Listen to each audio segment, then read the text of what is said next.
Le politiquement correct. Ils l'ont envoyé valser il y a plus de 30 ans, au moment où leur duo artistique s'est formé. Son nom, AOO, pour art orienté objet, un nom qui leur colle à la peau aujourd'hui encore, tout comme leur engagement pour la diversité et pour l'écologie. Bonjour Marion Laval-Jeantet et bonjour Benoît Mangin. Bonjour. Bienvenue dans les Midis de Culture. Vous vous exposez presque au sens propre jusqu'au 23 septembre prochain à Paris dans la nouvelle galerie des Filles du Calvaire dans le 3e arrondissement. Une exposition qui s'appelle « Je suis contre ». Et l'occasion de découvrir des œuvres récentes et même certaines qui sont inédites. On va les parcourir ensemble, en partie, pour mieux comprendre votre art et qui vous êtes. Mais d'abord, peut-être sur la démarche de cette exposition, je suis contre Marion Laval-Jeantet. Est-ce qu'il faut lire cette exposition comme un nouveau manifeste ? Oui, d'une certaine manière. Mais en fait, ce qui est surtout important pour nous, c'est que il y a 30 ans, on était déjà contre, mais à l'époque, on avait l'impression d'être très seul. Et c'était très compliqué d'être justement contre des questions liées à la pollution, à la fin de la diversité, etc.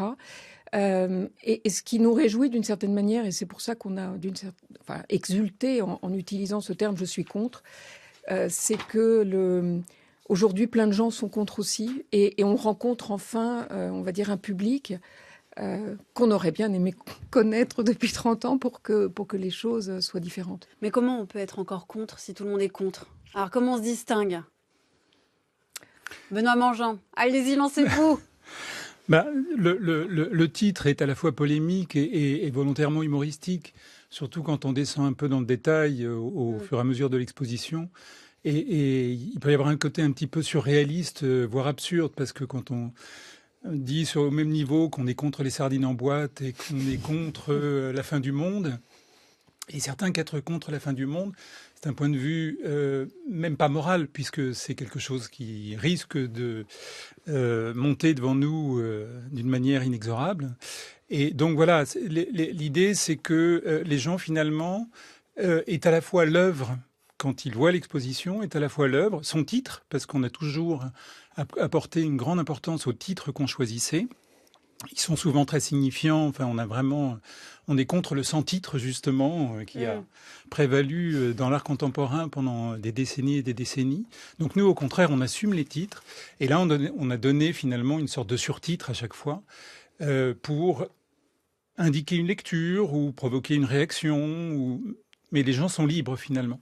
Alors, contre quoi vous êtes ? Quand on entre dans cette galerie des Filles du Calvaire, on trébuche presque sur une œuvre inédite. C'est une pierre ronde sur laquelle est gravé circulairement un texte. Et quand on disait que ça fait 30 ans que vous êtes contre, on retrouve sur cette pierre ce manifeste que vous avez écrit en 1993, tous les deux, manifeste du slow art. Qu'est-ce qu'il dit ? Déjà en 93, ça faisait 3-4 ans qu'on avait le manifeste du slow food et il nous semblait assez logique de faire le slow art à l'époque. Il dit globalement qu'il est temps de créer, non pas pour un marché sur consommateur et sur spéculatif, mais plutôt pour retrouver du sens, réintroduire l'artisanat, des choses, des valeurs qui à nos yeux étaient des valeurs écologiquement correctes finalement. Et puis un petit peu désuète pour l'époque, parce que l'artisanat, c'était au moment de la grande industrie, de la consommation à outrance, fin des années 80, début des 90. Oui, mais en même temps, on était aussi les enfants de 68 finalement, oui. Et on avait aussi tout un mouvement d'art écolo américain des années 70, 69, 70, etc., dont on était finalement les enfants, qui n'avaient pas eu un succès énorme en France, mais qui était internationalement reconnu. Donc on se sentait porté par nos pères finalement, mais bien avant. Et oui, on était clairement en décalage avec les Golden Boys, mais bon, ça étonnera personne. On était punk à l'époque, donc on était nécessairement en décalage. Et je pense qu'il y avait toute une génération qui était en décalage. Mais donc vous étiez des précurseurs, Benoît Mangin. À l'époque, vous étiez punk. Aujourd'hui, vous êtes quoi alors ? Comme le disait Marion, on a eu l'impression quand même pendant quelques décennies de se battre un peu tout seul. On voyait un mouvement... Même dans l'art ?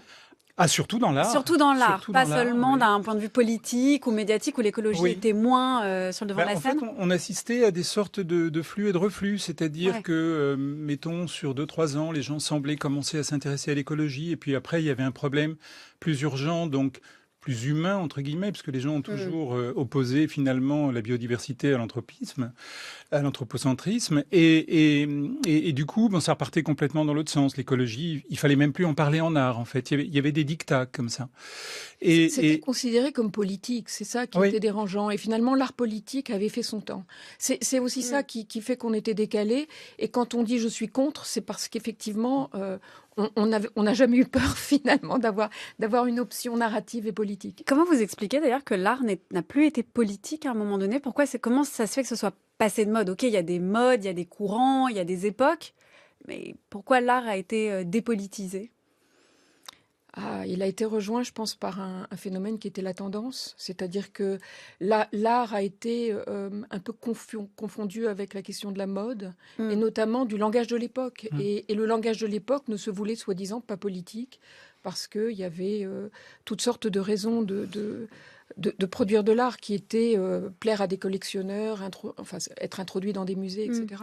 Je pense que d'une manière globale, c'est assez lié aussi à la révolution, ce qu'on appelait la révolution de l'art moderne, c'est-à-dire qu'à partir du moment où on a abandonné la figure, la représentation, ça devenait quelque chose de très honteux que l'art représente autre chose que sa propre forme, finalement.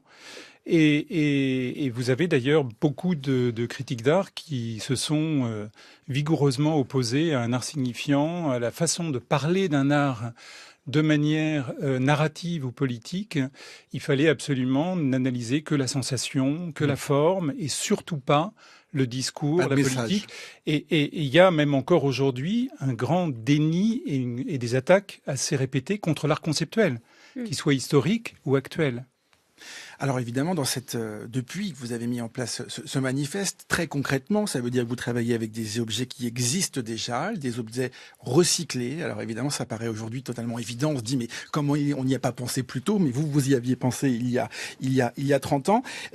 Et par exemple, avec des objets aussi organiques, des pierres, on l'a dit, et aussi des os, il y a la place de l'animal, très important dans votre travail.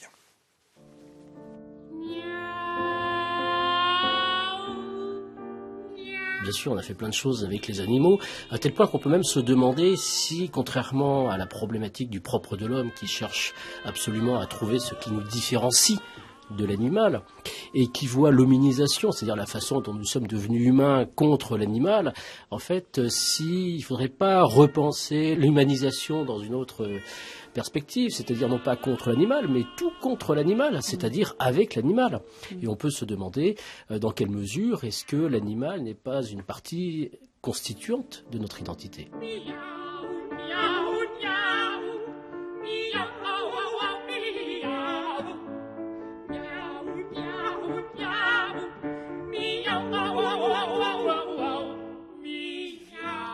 Le philosophe Dominique Nestel pour la voix, pas pour les miaou des chats, c'était sur France Inter. Mais ça fait danser nos invités. 2006, évidemment. Ouais. Les animaux, vous les appelez, Marion Lavaljantet, les autres. Qu'est-ce que ça veut dire ?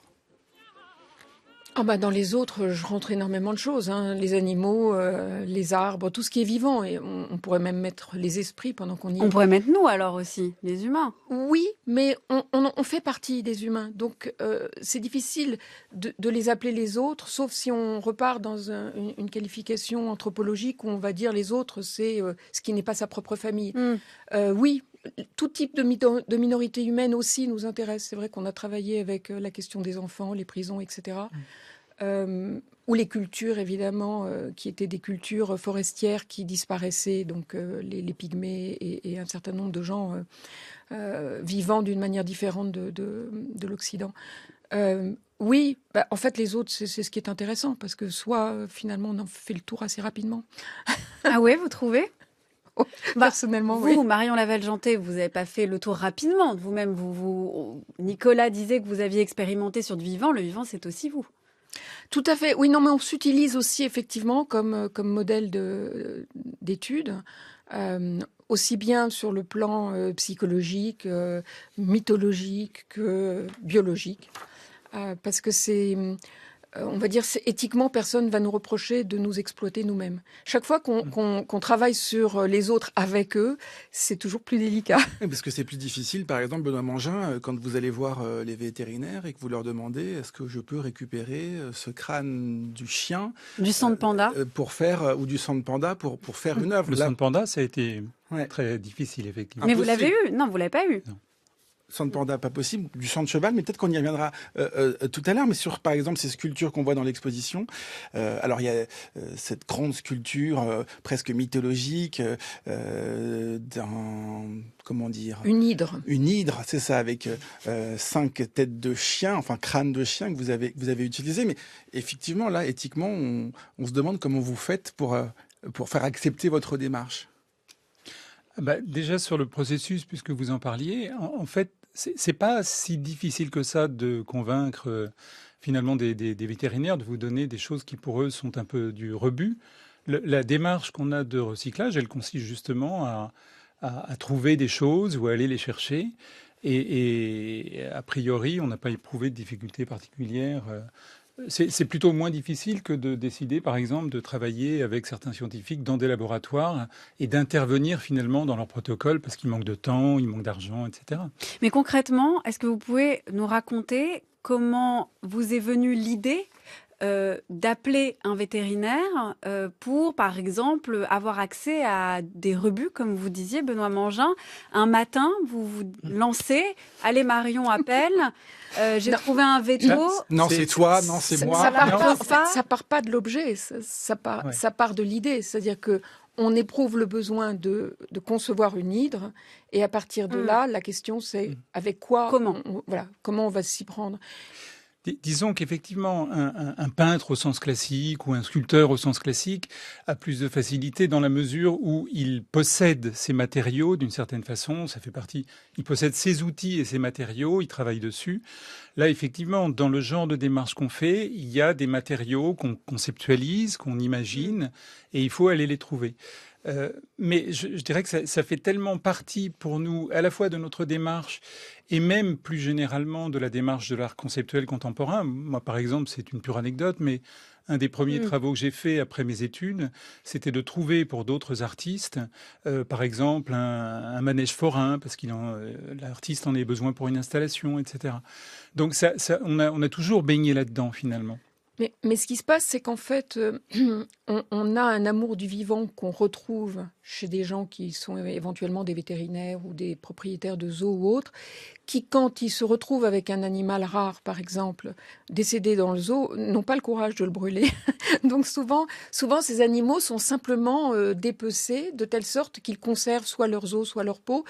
Bien souvent, ils contactent des taxidermistes ou autres. Et l'idée est effectivement que, d'une certaine manière, ce serait dommage d'offrir ce corps rare au feu, quoi. Donc nous, on récupère ce qu'ils ont conservé avec amour. Quand on recycle, on a l'horreur du gâchis, par définition. C'est ce qui nous avait conduit, par exemple, à faire un manteau d'animaux écrasés. Quand on les récupérait, à chaque fois qu'on en croisait au bord de la route, des animaux écrasés, on les récupérait, on les mettait dans un congélateur. Alors nous, on n'en avait pas, donc c'était celui de ta mère à l'époque. Et le moment où le congélateur explosait, on donc à côté des glaces et... non, mais elle savait pas. Mais bon, le jour où effectivement elle a ouvert elle était un peu en colère et il a fallu qu'on agisse rapidement. Mais justement, ça c'est encore votre attachement au vivant, puisqu'on parle d'animaux morts. En confectionner ensuite un manteau. C'est quoi l'idée? Leur redonner une vie, avoir un pouvoir un peu magique, démiurgique sur eux? C'est une chose double. D'abord, il y a le refus du gâchis. Il y a aussi la dénonciation du gâchis. C'est-à-dire exposer ça, voilà, le montrer. L'intérieur du manteau était notamment doublé avec une soie sur laquelle les animaux accidentés étaient sérigraphiés. Donc l'intérieur montrait. À chaque fois qu'on récupérait un animal, on faisait une photo, et c'est le patchwork de photos qui effectivement faisait la doublure.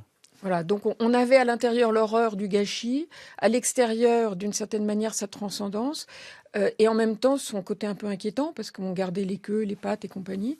Donc c'est un manteau qui était assez spectaculaire et qui dénonçait une situation liée au trafic autoroutier, et en même temps qui reproduisait un classique qui était le manteau de chaman, qui était un manteau sur lequel les chamans étaient convaincus que couverts de tous ces animaux, on allait avoir leur pouvoir.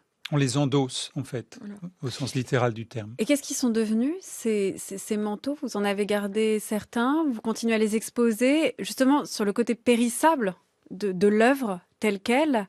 Est-ce que vous recyclez vos œuvres? Vous le portez de temps en temps Oui, ça m'arrive de le porter. Le manteau, il est toujours là, il est toujours en bon état. En fait, les manteaux de fourrure peuvent durer très très longtemps. On a beaucoup travaillé aussi à partir justement de la conservation des objets muséographiques et on s'est rendu compte que des manteaux de fourrure, il y en avait dans tous les musées d'anthropologie, donc pourquoi pas en faire un. Ça nous inquiétait pas l'idée de sa conservation. Ouais. Ça a certaines exigences, mais c'est faisable.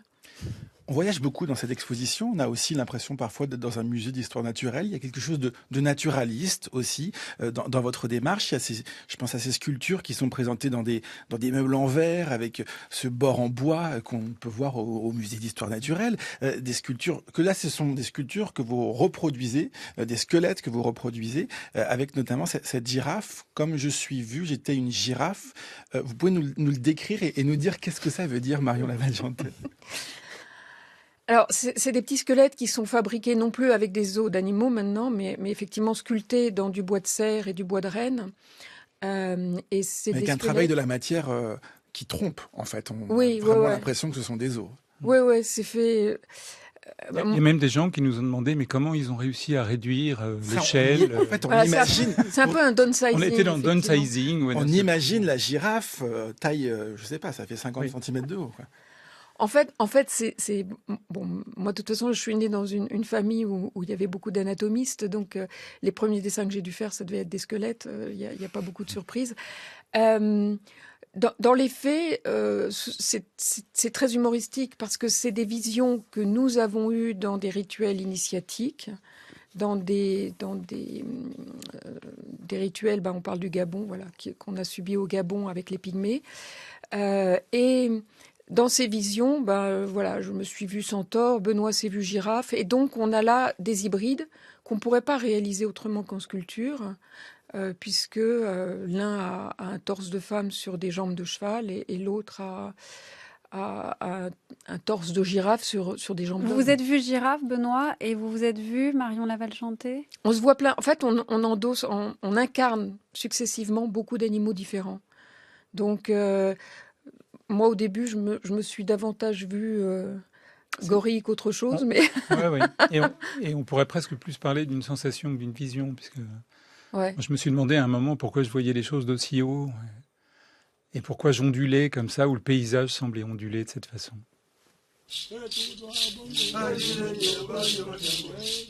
Avant l'initiation, j'étais dans une chambre. Je me suis retrouvée dans une pièce.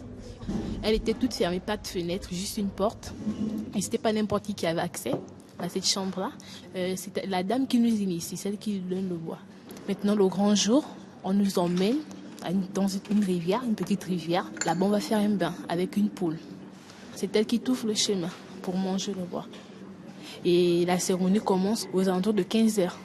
On mange. Après avoir mangé, on se couche sur des ballons, on pose la tête dessus, on dort. Qu'est-ce que ça fait quand on mange le bois ? Ça saoule. C'est-à-dire que tu sens comment ça va dans les veines, comment ça prend possession de tout ton corps, de tout ton être. Après, tu te retrouves comme paralysé. Tu n'es plus maîtresse de ton corps. Tu vois, ça te fait des effets. Tu es là, tu te sens, tu sais pas où tu vas aller, tu sais pas. Tu paniques, tu penses même à la mort, tu as peur. Je pensais à mes parents, je pensais à ma mère, j'avais peur. C'est comme ça que ça s'est passé. Je me suis endormie, j'ai perdu connaissance et j'ai voyagé.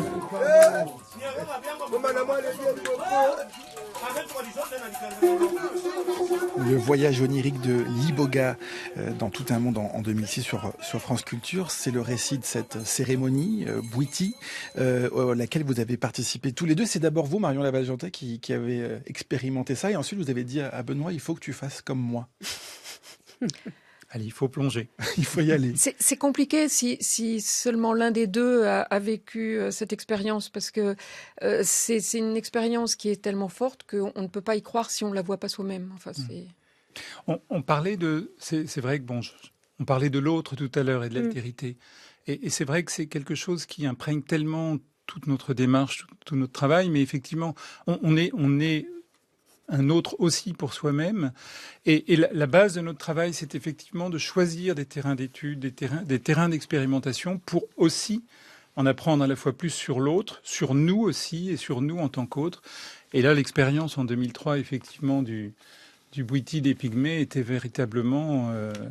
Après, il y a différents degrés d'altérité. C'est quand on attaque le microbiote, effectivement, on est sur une altérité à la fois différente et à la fois très proche. Mais justement, tout à l'heure, vous disiez on fait assez vite le tour de nous-mêmes. Mais là, justement, en fait, on est loin de faire vite le tour de nous-mêmes lors d'une expérience comme ça. Je vous regardais pendant qu'on diffusait l'archive. Vous étiez en train de commenter. Alors, je ne sais pas si vous parliez en fait du studio, vous aviez soif ou quoi que ce soit. Mais est-ce que vous n'étiez pas plutôt en train de vous dire, moi, ça s'est pas passé comme ça pour moi. J'ai pas eu cette impression d'être saoul. J'ai pas pensé à mes parents. Non, mais c'est certain. De toute façon, le Bwiti, ça agit d'une manière complètement différente sur les uns et les autres, et sur le fait ça agit différemment en fonction de ce qu'on a vécu avant. Si on a déjà une ouverture sur l'invisible, le Bwiti ne fait pas peur. Après. Les gens ont peur aussi au pays parce qu'on leur fait très peur avec ça. Ça fait partie du rituel d'avoir peur, sinon on ne se sent pas impliqué, on n'a pas envie d'être sérieux. Ce qui est très étonnant aussi dans votre démarche, alors on parle de choses qui peuvent nous échapper, nous qui n'avons pas vécu cette expérience-là, et en même temps, quand vous parlez de votre art, vous parlez beaucoup avec des termes scientifiques. Alors cette idée de la science, de l'expérimentation, de l'objet, presque du cobaye aussi, ça vient d'où? Il y a évidemment dans votre famille, Marion Laval-Jeantet, votre père, prof de médecine, votre mère chercheuse en biophysique, donc vous êtes plongée toute petite dans ce milieu-là. Dans les musées aussi, vous rêviez d'exposer plus jeune et vous vous baladez dans un musée au Louvre et là vous vous dites mais il n'y a aucune femme exposée, je ne pourrai jamais moi-même exposer, c'est impossible, et vous vous mettez à pleurer. Donc il a fallu mélanger toute cette histoire familiale pour en arriver là. Oui, mais bon, c'est vrai que quand on est dans une famille scientifique, normalement, on est voué à la science, qu'on le veuille ou non. C'est-à-dire que d'une certaine manière, on est engagé sur des filières scientifiques. Moi-même, j'ai d'abord passé des diplômes scientifiques avant de passer des diplômes d'art, même si j'ai toujours émis le souhait d'être artiste. J'ai toujours fait ça d'une manière audacieuse, personnelle et cachée, dissimulée, à côté de mes études scientifiques. Donc oui, à un moment, j'ai claqué la porte et puis j'ai dit c'est bon, maintenant je fais que de l'art. Mais on fait jamais que de l'art, parce que le problème, c'est de quoi on nourrit son art. Et quand on travaille à deux, on est déjà dans une dialectique qui est finalement scientifique, puisqu'on n'arrête pas d'évoquer des idées et de les tester sur l'autre. Et ça nous intéressait beaucoup d'avoir ce côté bigenre déjà, et puis de pouvoir confronter des subjectivités différentes. Et c'était déjà en soi quelque chose de scientifique. Après, effectivement, on fait rentrer nos univers. Le mien est plus scientifique, celui de Benoît est plus littéraire. Et on les confronte pas mal l'un à l'autre. Il est clairement plus dans la mythologie et moi plus dans la mythologie des microbes. Quel type d'expérience vous expérimentez l'un sur l'autre? À part le plonger dans le Bwiti. C'est ça.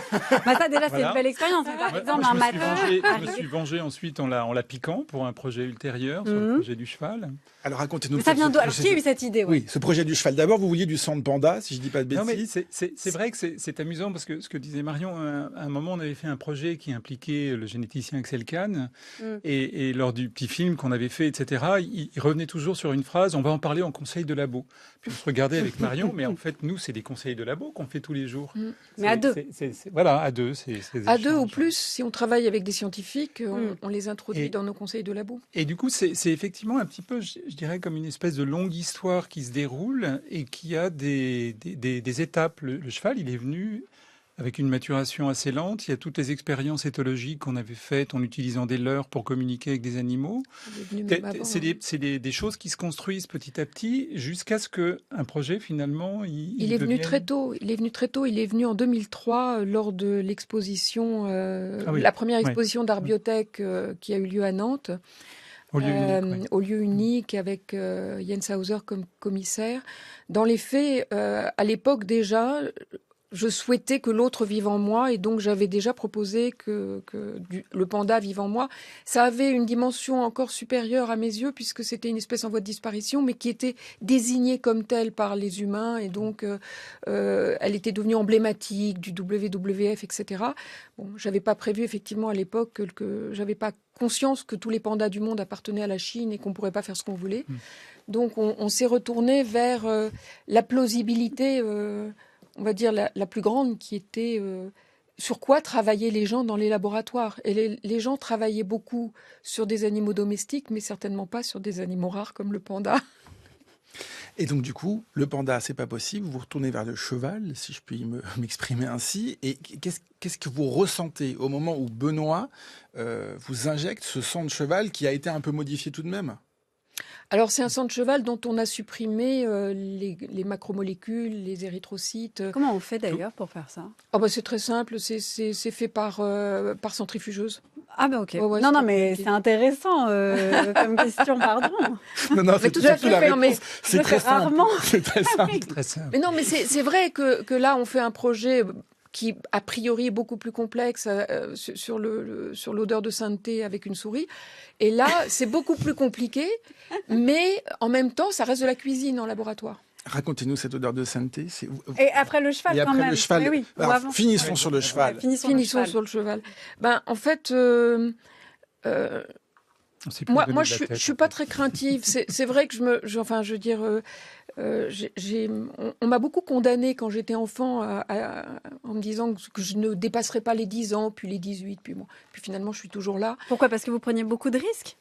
Non, Déjà parce que j'étais malade enfant, donc en fait la question était de savoir comment j'allais survivre. Donc en fait la vie n'a pas la même valeur pour moi que pour quelqu'un qui a toujours été en bonne santé.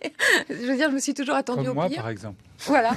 Donc en fait j'ai pas eu une grande crainte à l'idée de faire des expériences, et j'étais très curieuse justement de savoir si, en dehors d'un remplacement mental comme celui qui était proposé par les pygmées, quand on va s'incarner dans des animaux, est-ce qu'on pouvait le faire en vrai? Qu'est-ce qu'on pouvait sentir? En fait, j'ai senti plein de choses. J'ai senti parce que tout ce qui restait dans le sang, c'était des immunoglobulines qui partaient, envoyaient des indicateurs différents à mon corps. Donc je me sentais puissante. Parce que bon, il faut dire que les immunoglobulines de cheval, c'est très gros. Donc les réactions thyroïdiennes sont très fortes. Donc je me sentais puissante. En même temps, je me sentais hyper craintive. Je dormais mal. Enfin, il y a plein de choses qui ont changé. Vous l'avez trouvé changé, Marion, Benoît Mongeant? Ah oui, beaucoup. Oui, je la trouve changer tous les jours. Mais c'est vrai que l'intérêt à la fois philosophique, je dirais, artistique et biologique de l'expérience, c'était effectivement de franchir la barrière des espèces. Et là, en l'occurrence, effectivement, tout le faisceau des sensations qu'elle éprouvait, puisque c'était essentiellement des protéines messagères, donc qui ont une influence sur le métabolisme, sur le hormonal essentiellement, faisait qu'elle éprouvait des choses qui n'étaient plus de l'ordre des primates, mais autre chose que des primates. Donc toujours l'altérité finalement. Je crois que l'art, pour avoir ce caractère de fête et d'ivresse qu'on lui demande, a besoin d'un caractère interdit. Je considère que l'art, pour jouer très efficacement, d'une façon très forte, doit utiliser tous les interdits possibles. Donc, un interdit contre Dieu n'en serait pas un pour moi, parce que c'est comme si on me parlait d'un interdit contre le Père Noël. Mais pour ceux qui croient en Dieu ou en des choses de cette sorte, l'art doit provoquer tout ce qui est provocable, doit bouleverser tout ce qui est bouleversable, et de façon à avoir provoqué un choc très marqué. 12h, 13h30, les midis de culture. Géraldine Mosna-Savoie, Nicolas Herbeau. Et nous sommes toujours avec Benoît Mongeant et Marion Laval-Jeantet. On entendait à l'instant Jean Dubuffet en 1954, l'artiste et plasticien qui a théorisé l'art brut notamment, qui parle de la provocation et de l'interdit. J'imagine que vous y êtes confronté durant ces 30 dernières années à la provocation et aux interdits. Comment on se dit on va franchir un interdit en s'injectant du sang de l'animal, ou alors en s'utilisant soi-même, et on va y venir notamment en parlant du microbiote, en s'utilisant soi-même comme objet d'expérience et ensuite d'art. Oui, en fait, on a toujours eu l'impression que ce soit toi ou moi, plus toi d'ailleurs que moi, qu'on avait en fait les tabous mal placés. Parce que Marion parlait de cette exposition en 2003, et effectivement, une des motivations, tout de même, qu'on pourrait dire, à cette expérience, c'était justement de faire de l'auto-expérimentation pour être soi-même son propre cobaye. Parce qu'on avait remarqué que dans l'exposition en question, même si des œuvres étaient proposées comme extrêmement vertueuses, ça utilisait toujours finalement un animal autre que soi. Et là, en l'occurrence, l'idée, c'était... Donc pour nous, il y avait finalement, on était en accord avec nos principes en faisant ça, puisqu'on n'utilisait personne d'autre que nous pour l'expérience. Oui, oui et non, parce qu'en fait, à l'époque, on avait fait des cultures de nos propres peaux, et effectivement, les cultures de peau, elles étaient nécessairement déposées sur le derme de quelqu'un, et comme aucun humain n'était prêt à ce moment-là à recevoir notre peau, bah, c'était un cochon mort qui l'a reçu. Voilà. Mais bon, oui, c'est pas seulement l'interdit, c'est qu'en fait, l'art est un espace de liberté extraordinaire, peut-être le dernier qu'on ait dans notre société, qui est assez limitative pour l'individu. Et là, on a quelque chose d'assez fabuleux, qui est que on peut faire des expériences qui, au prétexte qu'elles sont fantasmatiques, qu'elles sont artistiques, ne seraient pas faites par les autres. C'est-à-dire, les protocoles scientifiques n'iraient jamais faire ce type d'expérience. Quand je me suis fait injecter du sang de cheval, c'était hors des protocoles scientifiques autorisés, mais dès lors que je l'ai fait, plein de scientifiques m'ont appelé pour me dire alors, ça fait quoi ? Tu m'as fait un tableau clinique, qu'on sache. Bon, mais vous avez été encadré, vous avez été suivi justement par une équipe médicale au cas où. Alors, il y avait cette nécessité, ne serait-ce que pour la performance d'ailleurs. Ça intéressait beaucoup de centres d'art, de gens en France, etc. Mais dès qu'on leur disait, vous savez, on va avoir besoin d'une équipe d'urgence au cas où elle fasse un choc anaphylactique grave. Là, le concept restait intéressant, mais la mise en œuvre était beaucoup plus problématique. Donc, après, on peut pas vraiment appeler ça un suivi, parce que dans la réalité, pendant 4 ans... C'est un peu nous qui l'avons déclenché, finalement. Oui, mais toutes les études qui ont été C'est moi faites. qui les ai faites, les études. C'est-à-dire que chaque fois que j'avais besoin de comprendre, j'allais comprendre. Et puis voilà. On était un peu comme dans la thématique de Bernard Andrieux, auto-expérimentation égale automédecine. Il y a un moment où on ne peut pas être suivi dès lors qu'on sort des sentiers battus. On a compris aussi que vous avez beaucoup voyagé dans le monde, et donc ça nous amène à cette œuvre que vous exposez dans cette galerie parisienne jusqu'au 23 septembre. Je suis contre les amibes. Tout contre.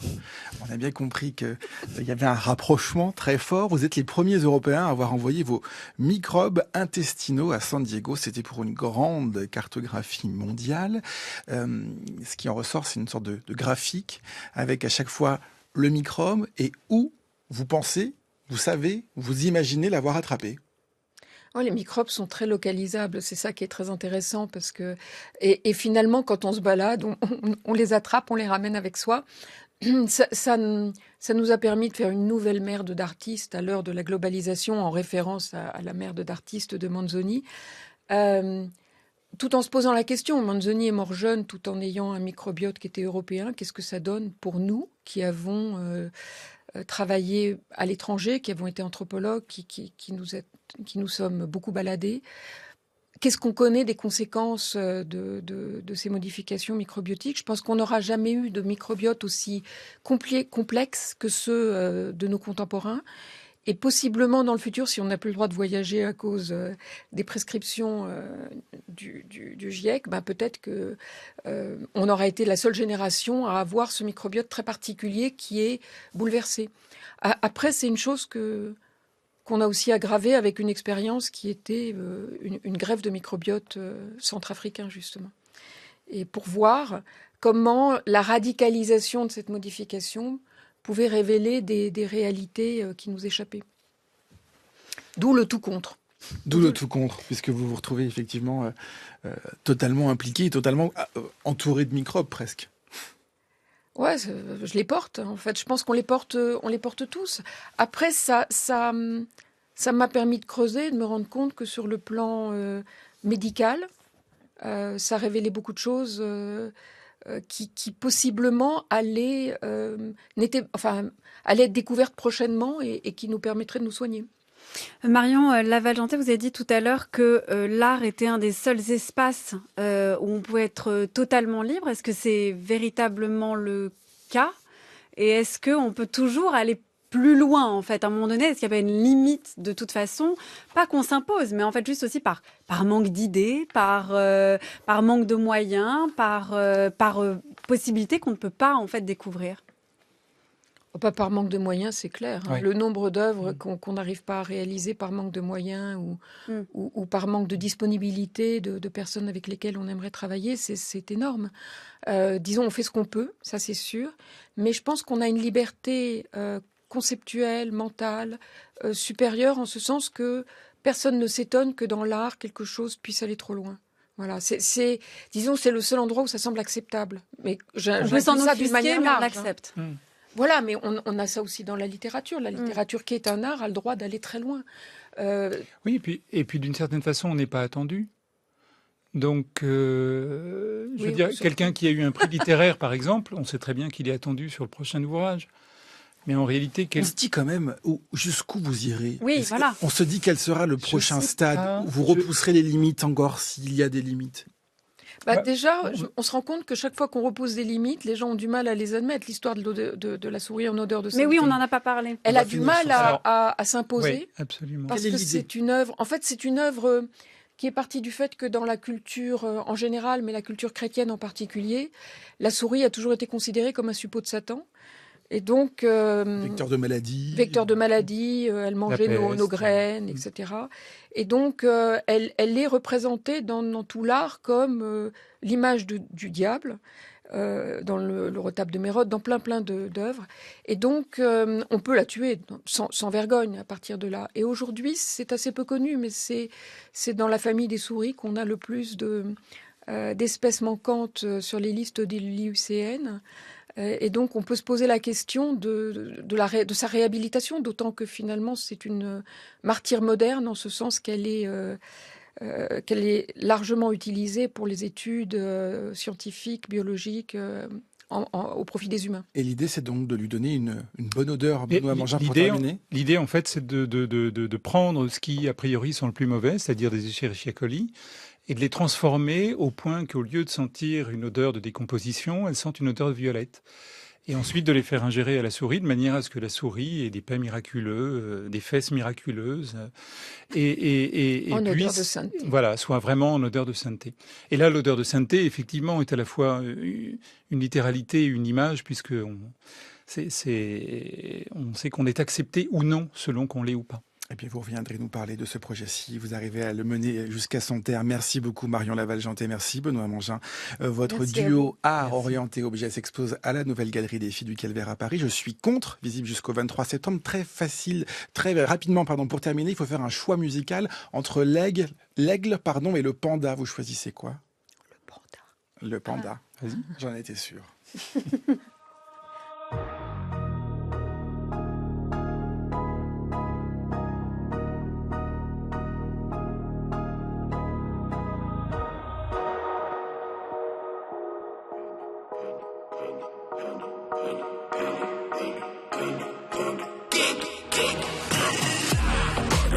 In Atlanta, twisted dope leading the Fanta. Credit cards of the scammers, getting off licks in the banner. Black X6, Phantom. White X6 looks like Havana. Going out like I'm Montana. 100 killers under hammers. Black X6, Phantom. White X6, Phantom. Pocket swoop, Kenny. Selling ball, Kenny. And I'm the muscle like Kenny. La chanson du panda de SME dans les midis de France Culture.